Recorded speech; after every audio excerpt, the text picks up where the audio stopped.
Hello, welcome once again to the Alabama Take, our series, Short Takes. I'm your host still to this day. My name is Blaine Duncan. Short Takes is a brief interview talk show with one of our favorite people. And after some salutations, what we do is we ask our guests 4 questions, with the fourth one always being the same. If you've watched our couple of shows so far, you know what that fourth question is going to be. If you're familiar with our website, you may know what that is.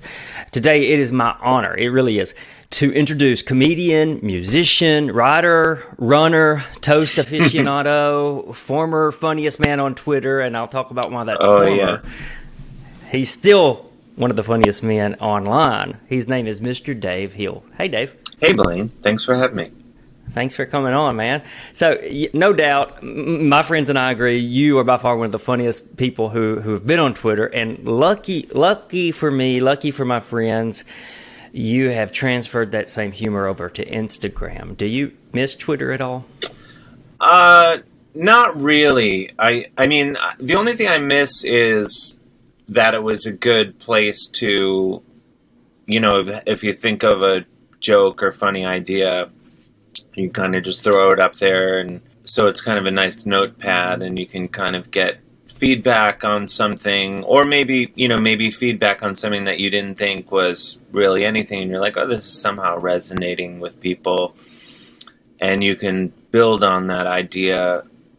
So I miss that aspect of it, the creative aspect of it, and it would help me write jokes for my, stand-up and things like that. But I don't, other than that, I think it's, no, I don't miss any of it. I have like 2 extra hours in the day, and, by not, and I don't start my day, looking at Twitter and, being in a bad mood. I mean, I think social media is, I'm not going to say anything that hasn't been said, but it's just kind of, I feel like it's a thing that you can't be satisfied, like you're like, oh, why didn't more people like that or retweet that or engage with that? I thought that was great. Like, why is everyone like this thing that this person said and not what I said? Or I just think it's like a death spiral,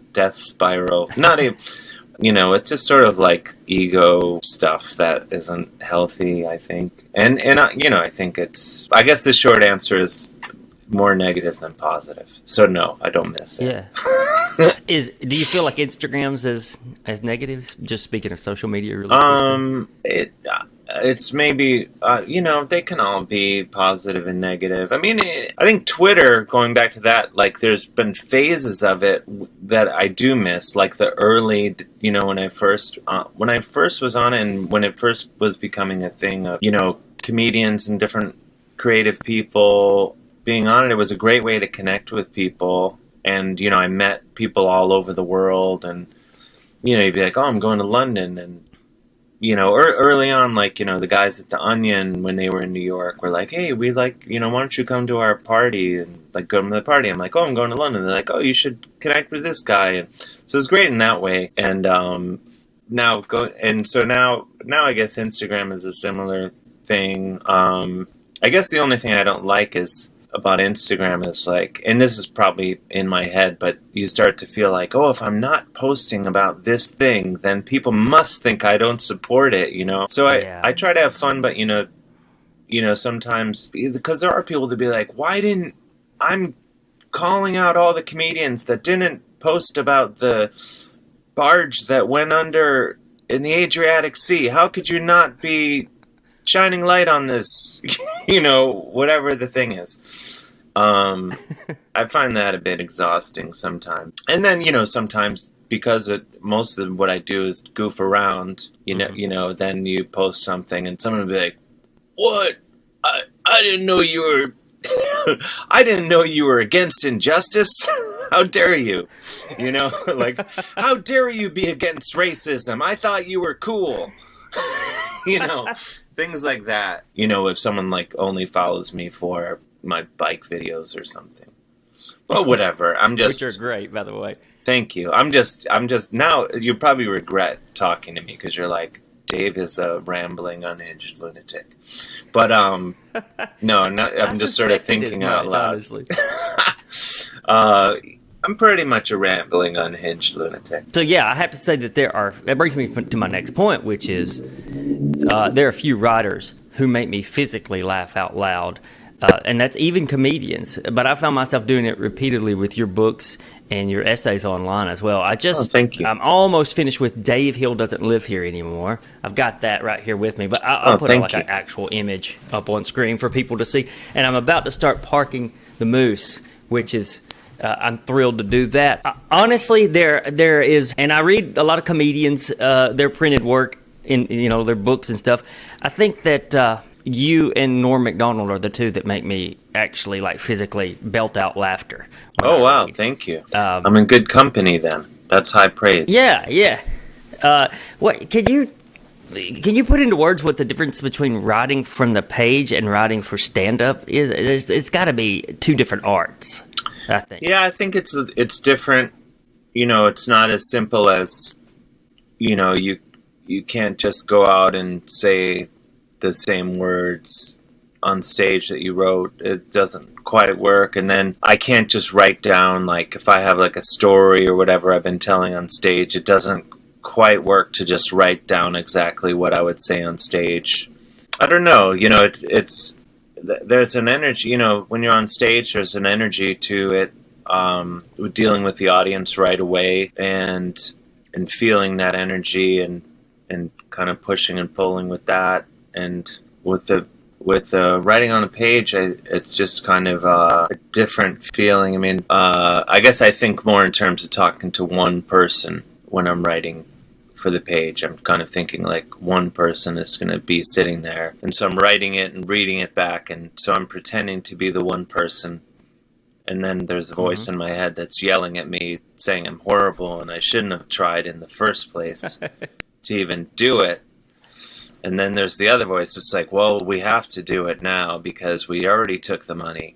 We got to finish this book, So there's a lot of that, maybe less of that with, I would say that, both things, it's probably easier to get in a flow of being on, and on stage, you can work it out on stage and it's more, and I'm not really hearing the voices in my head telling me, they tell me I'm horrible right before I go on and then immediately after I get off.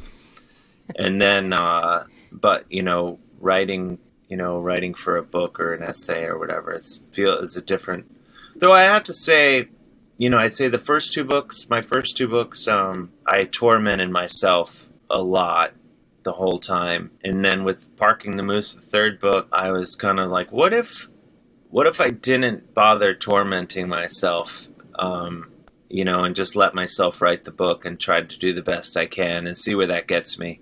And I think I don't think it affected the quality negatively to not torment myself quite as much. That was the sort of grand experiment with that book, is like, I'll just write it and not berate myself mentally. And then even with the publisher, I tried to, though they may argue differently, but I was like, and I'm not going to be a prick to anyone at the publisher. I'm not going to fight over artwork, because the first two books, I was pretty combative about what the cover would be in ways like that. More my agent was like, most authors don't get away with this, but I just really wanted the cover to be right.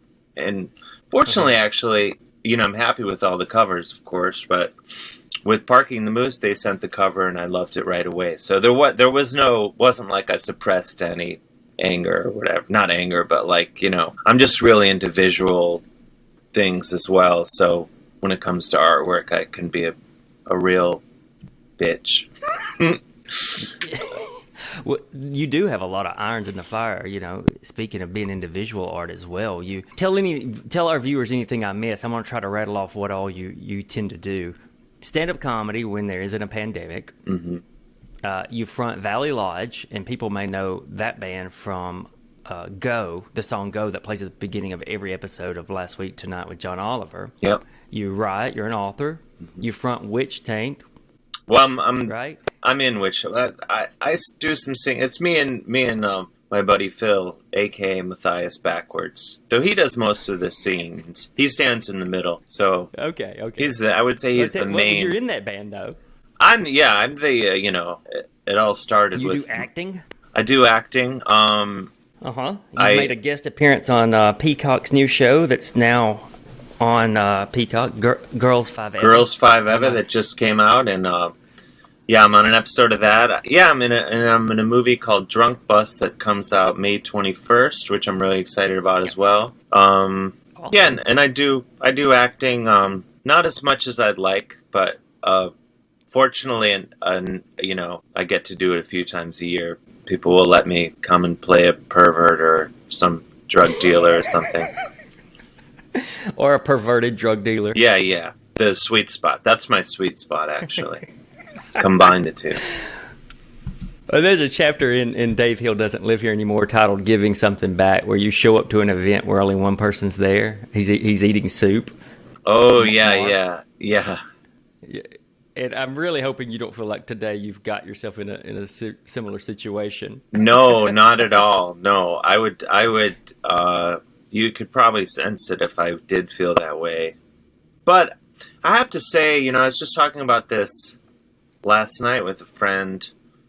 I don't really look at, when things go really badly, I got myself in some situation where I'm like, oh God.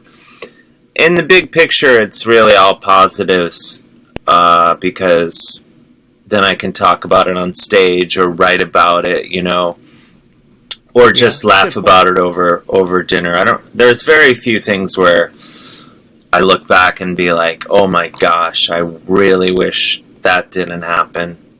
A handful here and there. The episode with the one guy, Mark, eating soup, and then the Kung Fu chapter where you go try Kung Fu, those are the best to me in the book. Oh, thanks. The Kung Fu, I still feel, because I think of this idea of Kung Fu and like the things we see in movies, there seems to be such honor with it that when I stopped, I felt like I couldn't. I had to buy these shoes to join the school, and I had them in my closet for the longest time. And my friend was like, oh, I love those shoes. They're so comfortable. And I couldn't bring myself to wear them because I was like, you don't deserve to wear those shoes, Dave. You failed at Kung Fu. You quit. Like, those shoes mock you. And but then my dog run shoes that I normally wear, they were kind of worn out. And I was like, I need to buy a new pair. And I was like, well, I have these Kung Fu shoes. So I started wearing them recently, and they are amazingly comfortable. And I like to think that people that can recognize them as Kung Fu shoes know not to mess with me, because I am a martial artist, even though I'm not. Yeah. Let's be clear. Well, 3 classes does not a martial artist make. No, I mean, it's fun while it lasted. It's good exercise. For such a funny chapter, I'll tell you that. Oh, thanks. So yeah, I've mentioned. You want to do the 4 questions? Sure, whatever you want. Whatever works. Let's do it. Okay. So here come our 4 questions. This is kind of what we base the show around. I've mentioned a lot of your accomplishments. What are the 3 best things about you that your followers and fans may not know? The best things? I mean, I feel like so much of my life is... like everyone's life is out there, and it's whatever. But I would say things that people wouldn't know. I never take like the last slice of pizza or anything like that. I'll always make every effort to make sure someone else can. Like, I was out with friends the other night, we got mozzarella balls, and there was one left, and I really was like, hey, someone else eat this. And once I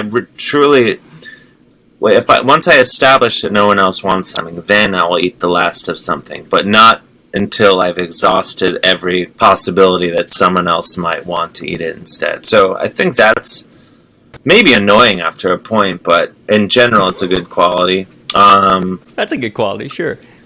What else? I love animals, but I think most people know that with my dog. But I love goats. I don't think a lot of people know how much I love.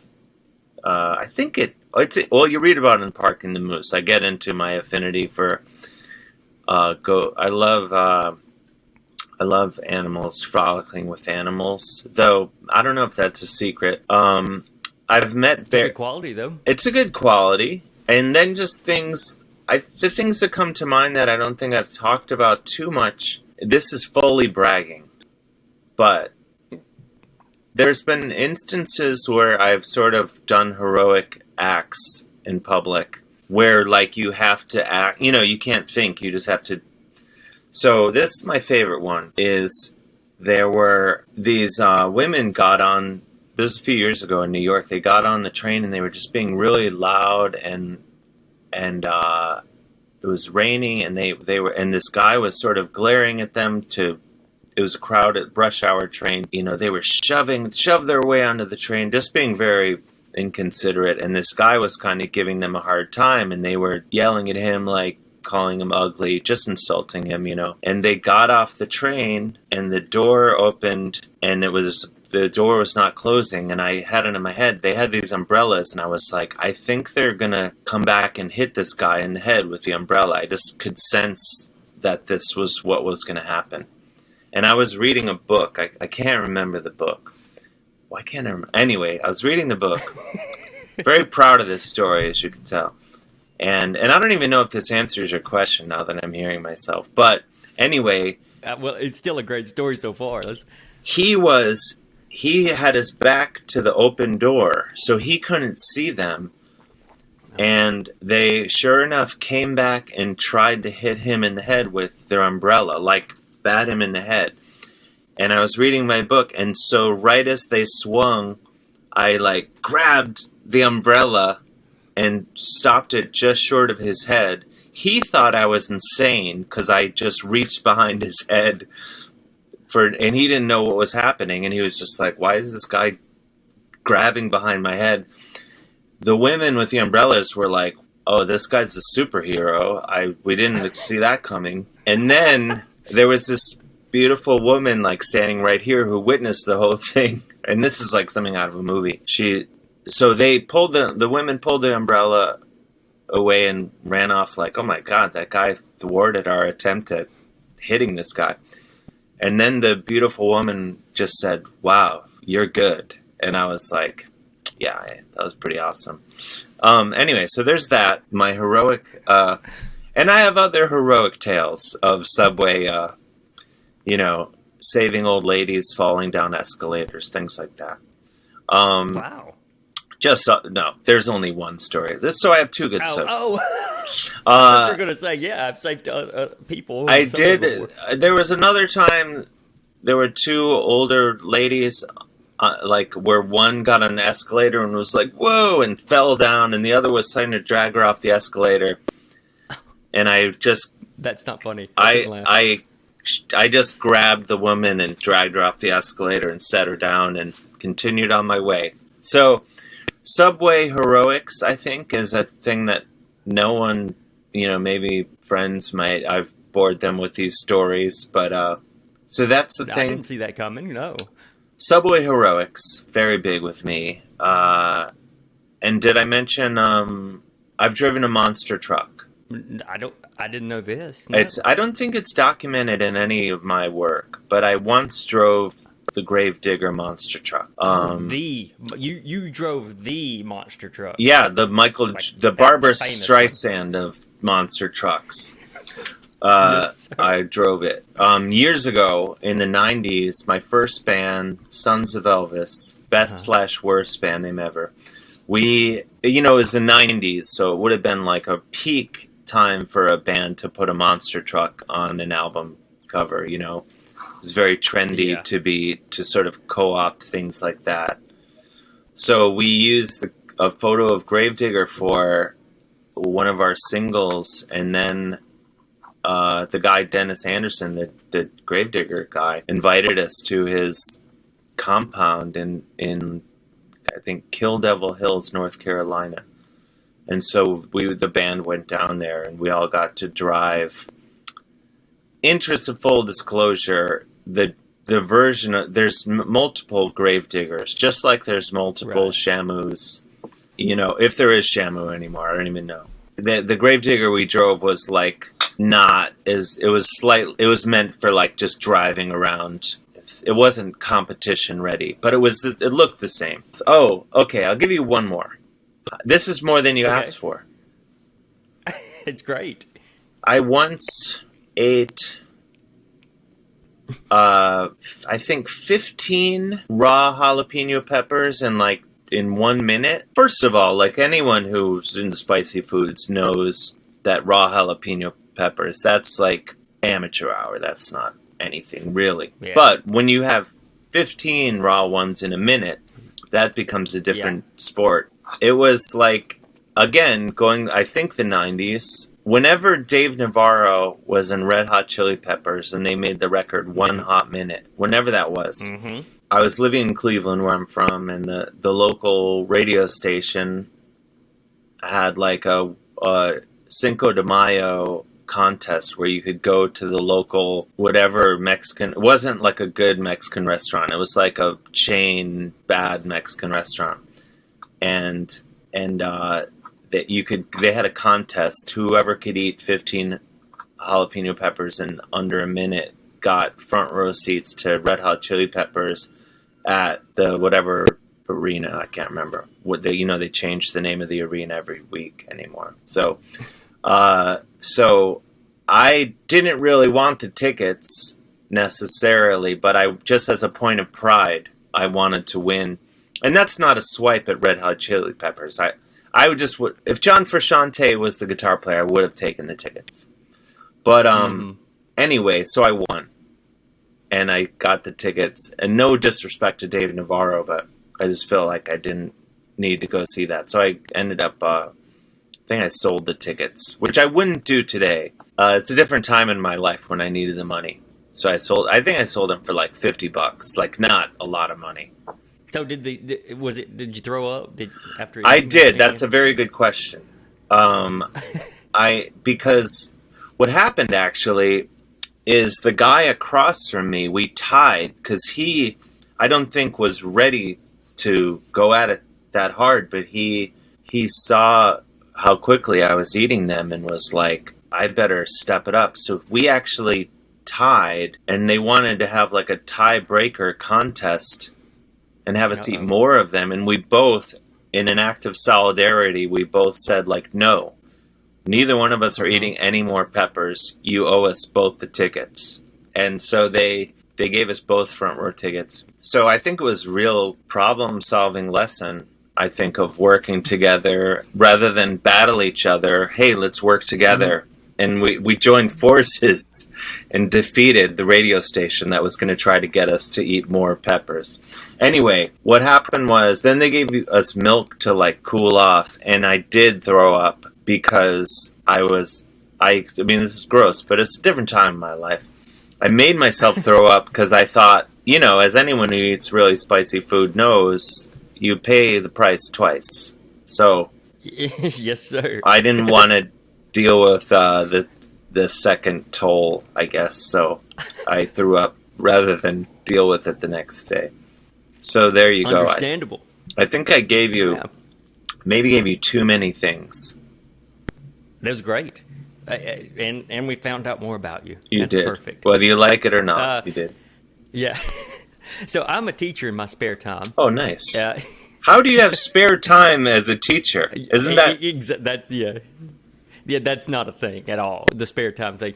But I do want, let's say you could say something to my students. I teach 16, 17-year-old kids, nice. Juniors in high school. Yeah, so what do you wish somebody would have told you when you were 17? I would say that the hierarchy of whatever you think is important at that age, none of it matters at all. Being the cool kid, the coolest, most popular kid in high school, that might be as good as it gets for them, So you don't want to be that guy. Don't worry don't worry about any of that stuff. Don't worry about fitting in. I think I knew that already by that age. Fitting in is absolutely pointless. You just want to be the best you can be. You don't want to you want to be the best Dave Hill or Blaine Duncan. You don't want to be the best, the kid who fits in the most in your school. It doesn't matter at all. And the only thing that matters is just being kind and helping other people. Love and kindness. I know it's a cliche, but those are the only things I think that matter. I don't know. So that's what I would say. Have fun and just do as long as no one's getting hurt. As long as you're not getting hurt, no one else is getting hurt. You should do whatever you're thinking about doing. Just whatever crazy idea you have, as long as it doesn't like hurt anyone in any way. Mm-hmm. Do it. Like if you're like, I'm gonna build a Godzilla out of bananas, or I don't know. Don't do that. Don't do that specifically. But just do whatever crazy idea you're thinking of. That's all. Because the older I get, I sort of realize the only thing that really matters is the love and kindness, and then like eating like Chinese food with your friends or whatever food you want. It could be potato chips. It doesn't matter. But the quality time with loved ones, that's really all that matters. Yeah. Don't worry about the other stuff. I graduated in 95, and was it a thing of the era or a thing of just my small town that counselors didn't tell you could do the things you saw on TV?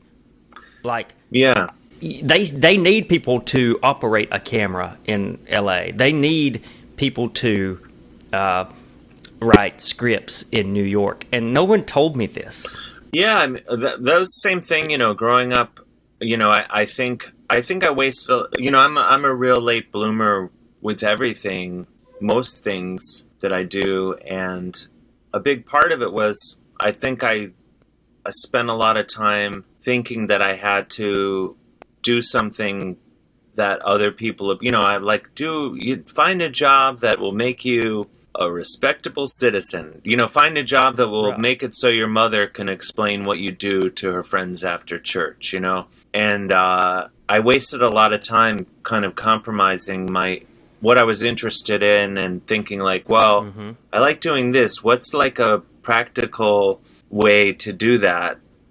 And in the end, I abandoned all that and I just did what I wanted. And now I do what I want. I'm not like some huge superstar or bazillionaire or anything, but I've gotten to do things in many different areas that I've always wanted to do. And it was only once I stopped trying to fit in and please other people or try to realize someone else's expectations, And, what I realized a lot of it is, when my mother died, I spent my whole life thinking like, oh, she wants me to be this or that or whatever. Right before she died, I realized like, oh, that was like kind of manufactured in my head, She just wants me to be happy and not turning tricks on the West Side Highway, or she wants me to not, she wants me to be able to eat and have a roof over my head and be happy, Yeah.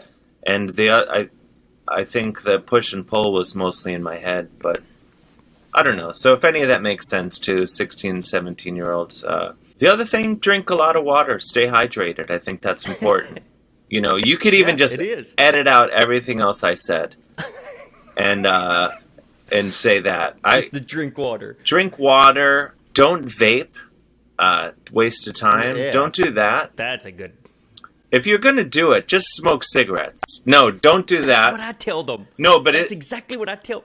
It's truly. I tell them in jest, but yeah, I do say don't bother with the vape. Just smoke, and then I laugh and probably have turned on way too many kids to cigarettes. So yeah, let's see.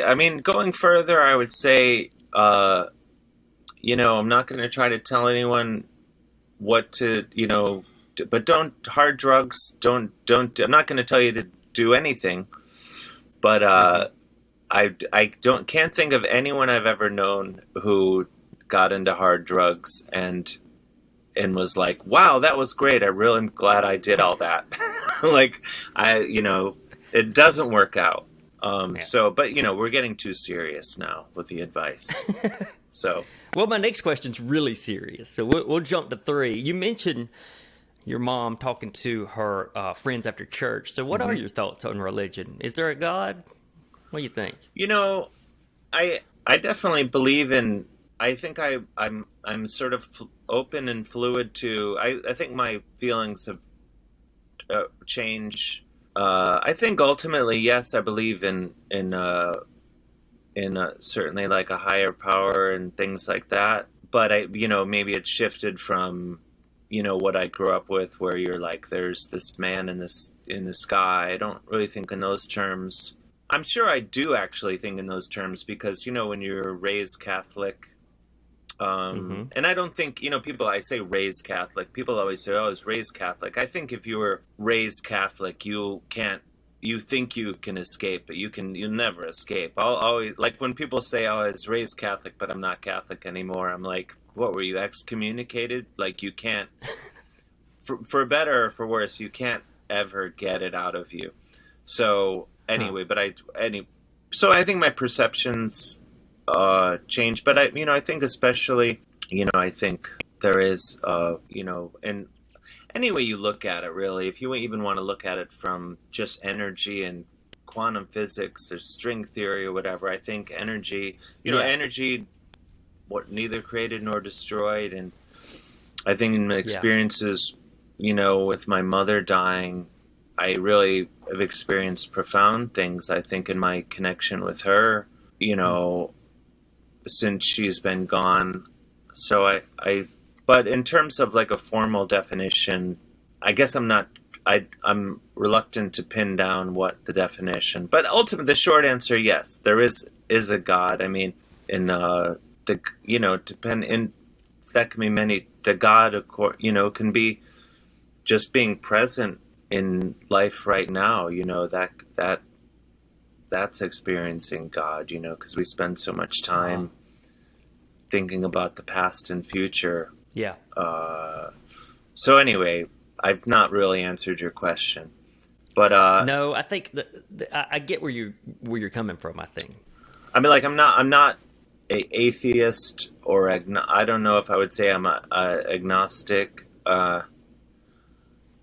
And sometimes I will like drift back into being fully, in my Catholic upbringing headspace. I'll shift into that, but I'm kind of watching my perceptions of what I'm thinking, and I think ultimately, it goes back to, just trying to treat if you live with love and kindness as best you can, and I try to. I fail many times.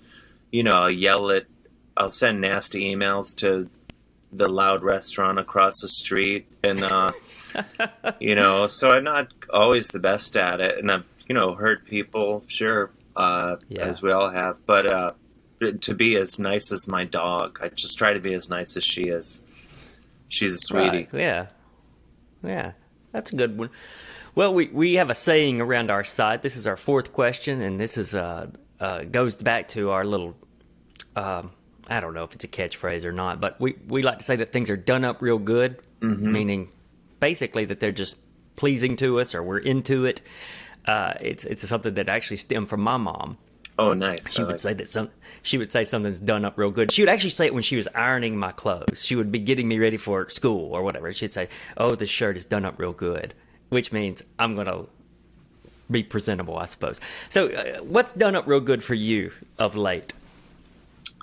I mean, I could go on all day long about things that are done up real good. I will say, just something fresh in my head. Well, I'll give you a lightning round of things.